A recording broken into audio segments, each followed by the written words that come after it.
Grabe. If you know anything about Metro Manila, the Poblacion Makati we know today, with up-and-coming chefs and bars, was basically how Malate was in the 90s. The street parties here used to be legendary. A series of events led to the closure of most establishment.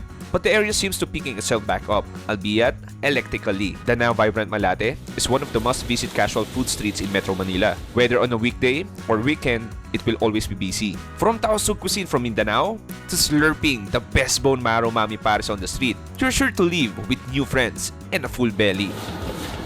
They call me Pops Chewy. I love to go around the country finding local spots to eat in. From holes in the walls to street food to hidden restaurants. Manila is mostly shown to you during the day, but I believe it really comes alive at night. So brave the traffic and crowded streets and let's taste the best eats. If you're looking for an authentic Tausug food in the middle of Malate, Manila, Dulang is the place to be. Dulang Halal Resto started in 2012. Here, they serve traditional Zamboangan or Tausug cuisine at an affordable price. And they're open for 24/7, perfect for random cravings. Tausug cuisine isn't very popular yet in Metro Manila, but it should be. It is some of the best Filipino food you will find and differs from what you are used to eating. Usually heavy on spice and flavor, packed with history. Here, you'll find everything from sati to tiula itum. So if you haven't been initiated to the cuisine yet, this is a good place to start. So itong ginagawa natin dito, ito yung taum. Tamo. Para sa ano? Para Dito nilalagay yung kanin. Pag malambot po yung bigas, dapat dito po yung yung bigas niya. Pag matigas naman po, sa kalahati lang. Kasi pag pupunuin po natin yung ito, titigas po pagkaluto niya. So hindi maganda sa tao. Galing, okay. Opo, ganun talaga. It takes effort, it takes time Oo, to ganun. make one of these. So tingin nyo sir, bakit ang daming kumakain dito na, lalo na mga Muslim, no? Marami, lagi silang kumakain dito. Bakit sa tingin nyo binabalik-balikan to?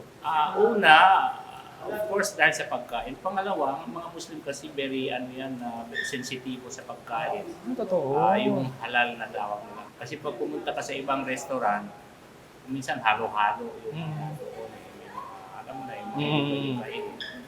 So, dito sila pumunta. Alam nila walang dito. Talagang halal lahat dito. Ito, meron tayo dito ang tinatawag nilang sati. Yung sati basically is like barbecue nila in a skewer.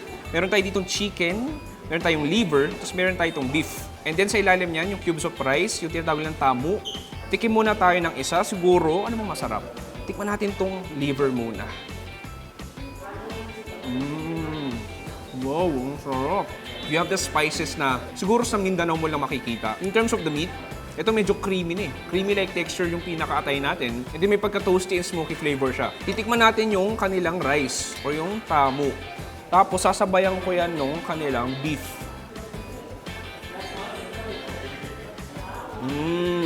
Ibang klase talaga yung kanin nila eh.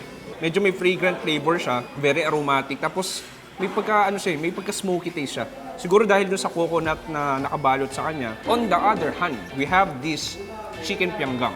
This is a chicken dish na yung pinaka-sauce niyan, tataka ka, bakit black?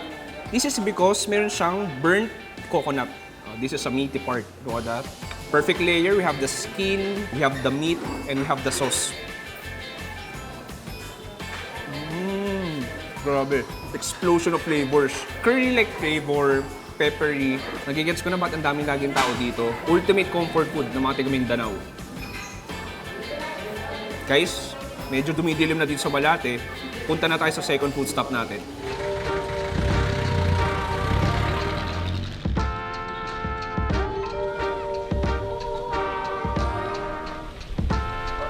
Not far from Dulang, you'll find a popular drinking spots along Remedios Street. The Super 6 Grill House is my favorite.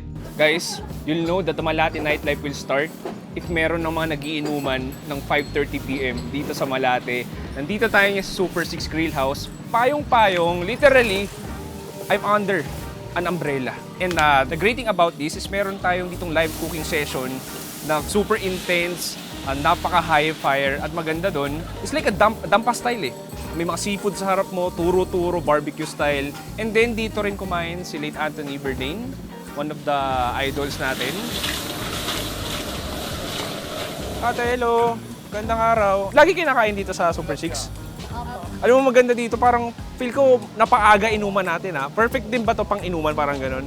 Opo, maganda din kasi. Alam mo yung Parang tipong chill lang. biglang may pupunta dito na nagsasalita, interviewing kayo. May nanggugot. Erwan, ayaw nila maniwala. Erwan, yung usapan. Ate naman, oh. Dito talaga magsisimula yung nightlife with a bottle of beer. Cheers.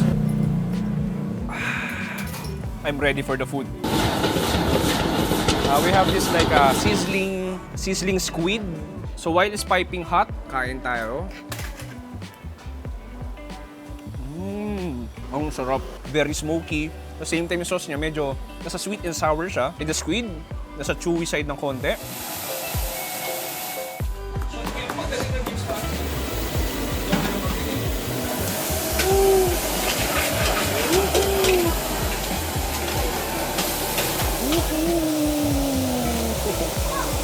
Uy, may itlog pa.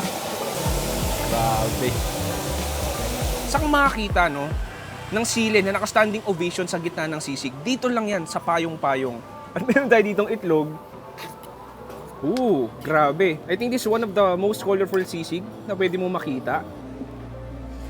Woo. Medyo smoky siya. You have the fatty, chewy na tenga ng baboy. Ito talaga yung perfect beer partner. Look at that, pare. Ano nga siya eh?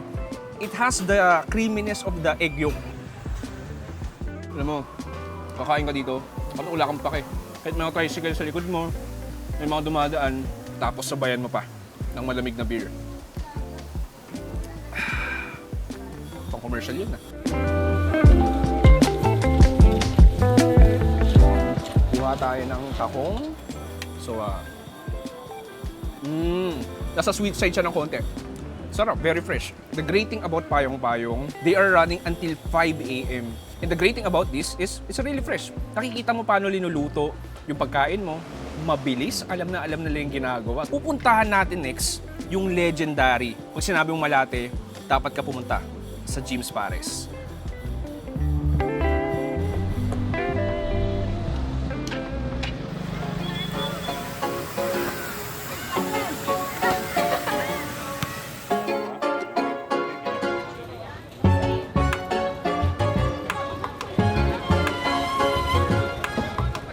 Pag sinabi mong Malate, Jim's Pares agad yung isa sa may isip mo. Paps, look at this. Itong pila pa lang to, maiksi pa to ah. Mas mahaba pa pila nito mamayang gabi. Pero ganito yung action dito everyday. So might as well, habang maiksi pa yung pila, pumila na tayo.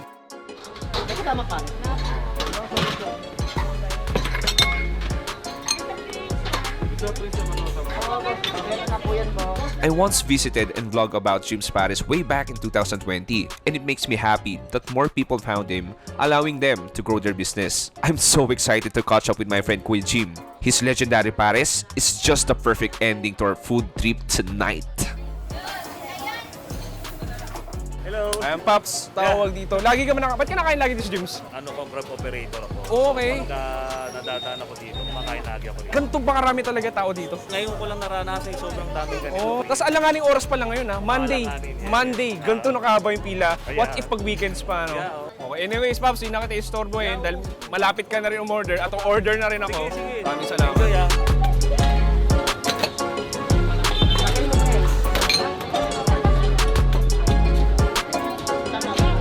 Guys, wala tayo sa bonfire. Pero ito yung pinaka nagbabaga nung paresan natin. Kaya tinatawag itong pares usok because of the smoke. Sila lang yung pares dito sa Manila na ginagamit nila is panggatong talaga. So basically, it forms a big smoke. Kaya kapag kumakain ka dito, mausukan talaga yung buong pagkatao mo.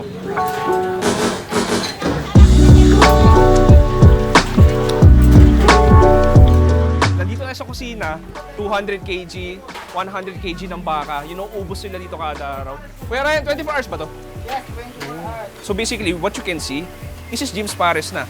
The people, yung car wash sa likod, tradition lang yan. Basically, yung dating in-order ko, ito yung pinaka-standard na. Opo. Ito. Ito yung standard na beef mami. Opo. Oh. So ganun pa rin, no? Marami pa ring laman. Nandiyan yung onion leeks natin. Tapos ito, bago na to, Kuya Jim. Opo, yan po. Kasi- Ito yung tinatawag nating buto-buto. Opo, buto-buto. Tapos bulmar. Grabe, parang putok-batok to, Kuya Jim, ah.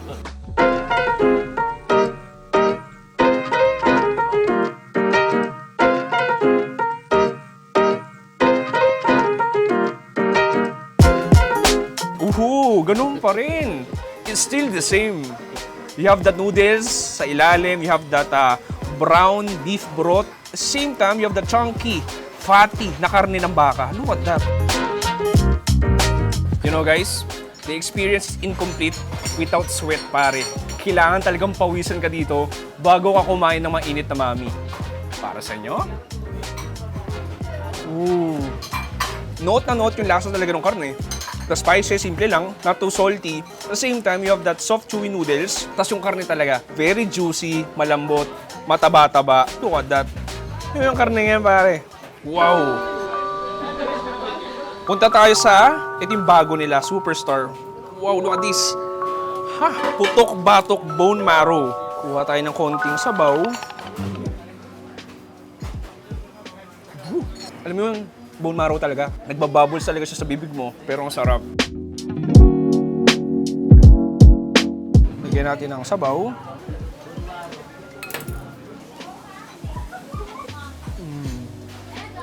Ibang experience tong itong buto-buto nila. Mas malaman. May star anise yung nalalasahan. Medyo salt, sweet, at the same time, very savory. Tapos nararamdaman mo rin pinaka-taste ng hot sauce natin. So, nagko-complement lahat.